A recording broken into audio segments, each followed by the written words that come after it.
The following is a clip from Thunderfoot's latest video. Christianity and science.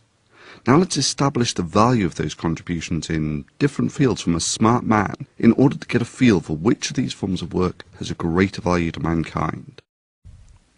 This is called a false dichotomy, which is an informal fallacy in basic logic and can be found in the majority of Thunderfoot's videos and is the foundation of his evangelical efforts to preach the scientism gospel here on YouTube. The false dichotomy works by deceiving his audience into thinking two ideas are mutually exclusive when in reality they are not. That is, Thunderfoot wants to make you think that if one idea is true, then the other is false. In this case, Thunderfoot wants to make you think that if science works, then religion, specifically Christianity, does not, or that if science works, then God does not exist. This is a false dichotomy. We can better see how a false dichotomy might work by giving an example. If a marine biologist was asked, based on his research of ocean life, what could he tell us about astronomy, he would probably tell us not very much or nothing at all. We should not therefore conclude that the field of astronomy is a useless endeavor just because it offers nothing in the field of marine biology. Likewise, science deals strictly in the natural world, and God, by definition, would be the creator of the natural world and thus transcend it, as no creator exists inside its creation. Religion, therefore, deals in what is called metaphysics, that which is beyond the physical world. To expect metaphysics to produce scientific experiments or technologies is absurd and a basic category mistake, as the scientific method makes no statements about the metaphysical, although the metaphysical often makes statements about the physical, being that it transcends it. There's a reason why the Bible played no role whatsoever in the discovery or development of the Big Bang Theory. Of course it didn't, and I never claimed that it did. Here we can see Thunderfoot's false dichotomy at work. If the Bible cannot produce a scientific insight, he would have us believe, then the Bible is not true, as if the Bible exists for the purpose of making scientific discoveries. The Bible exists for one purpose and one purpose alone, to bring people into the knowledge of their Creator and to explain how one can secure an eternal relationship with Him that will survive death itself. After all the science in the world won't help you once you're dead. Indeed, it's so successful, it's not that it's just got no peer or rival, it's genuinely in a class of its own. There simply is no other methodology that can even compete with it in terms of its ability to deliver the goods. That is the measure of the success of science. And where is the measure of the success of religion? Where are the pragmatic and demonstrable benefits?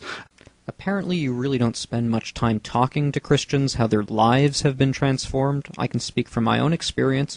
I was suicidal from like the age of about 7 or 8 years old up until about 20 years old. I have scars on my wrists. Jesus Christ saved me from a life of meaningless depression and suicidal thoughts, and now I'm actually, other than the misery of a lot of what goes on YouTube, a pretty happy guy. I have hope, and I have joy, and I actually have motivation for getting up in the morning. And that's all thanks to Christianity. It has given me a reason to live, and millions of other people. I can provide a link up on the screen about a guy who was born without legs and without arms, who's actually a very successful and happy man. And why? Because of Christ. I know for a fact you, Thunderfoot, and other atheists suffer from depression. It's evident in your voice and the way you talk and your worldview. And after all, how can you not?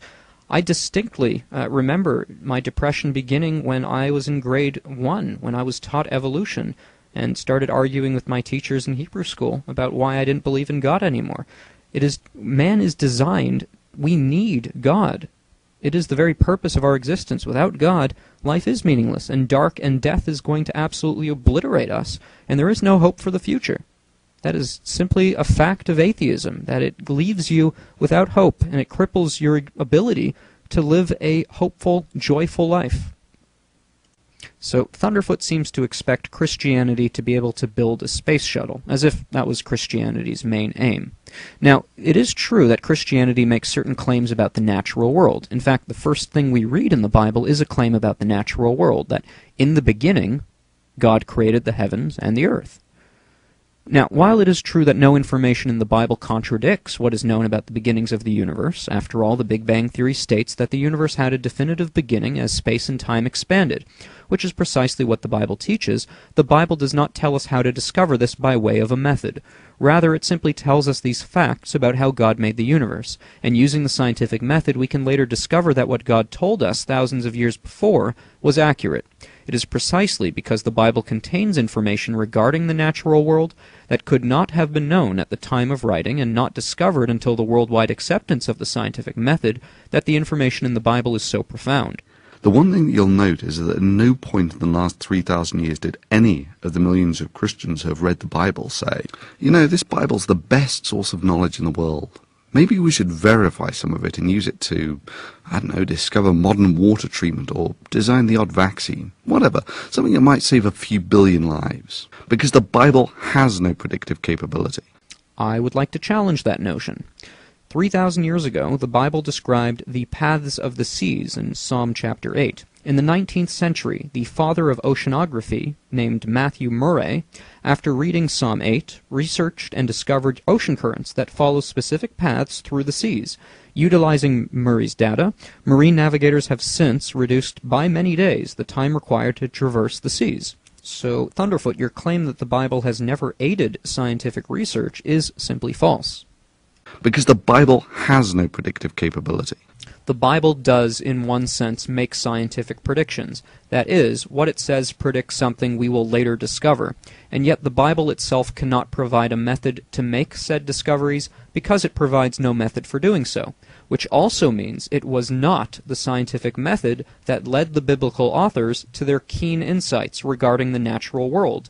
The question, then, is, how did the authors of the Bible know these things that only science allowed us to discover within the last few hundred years?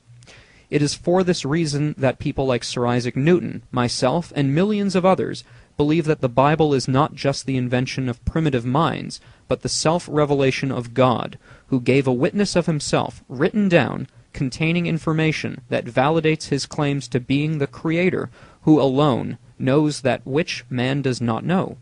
Science serves to validate the authenticity of the Bible's claims to divine inspiration, since it is only through science or divine revelation that man could have known the things in the Bible, and we know it wasn't science. Well, it's time to put that to the test, PCS. Time to show that your God and your Bible have predictive capability. All you have to do is come up with some great Nobel Prize-winning discovery between you and your God and source it to the Bible. Or for that matter, any scientific discovery. But please, PCS, prove me wrong. All right, Thunderfoot, I've given you one. But frankly, it doesn't matter if I gave you 100 or 500. You still wouldn't become a Christian, and I'll tell you why. You hate God. I mean, just listen to yourself when you say the word God. And your God, and your God, God. It's like Voldemort, the word you dare not say. But please, PCS, prove me wrong. Well, I did, and I have many times before, but the issue here, Thunderfoot, is you don't care about being right or wrong. What you care about is denying God. I mean, you'd think that the atheists would be most interested in arguments, but here's a video, one of the most popular on Thunderfoot's channel, where I apologize to him over a certain DMCA issue, and it gets 350,000 hits, as if it's the most exciting thing in the world to see a creationist apologize. Why?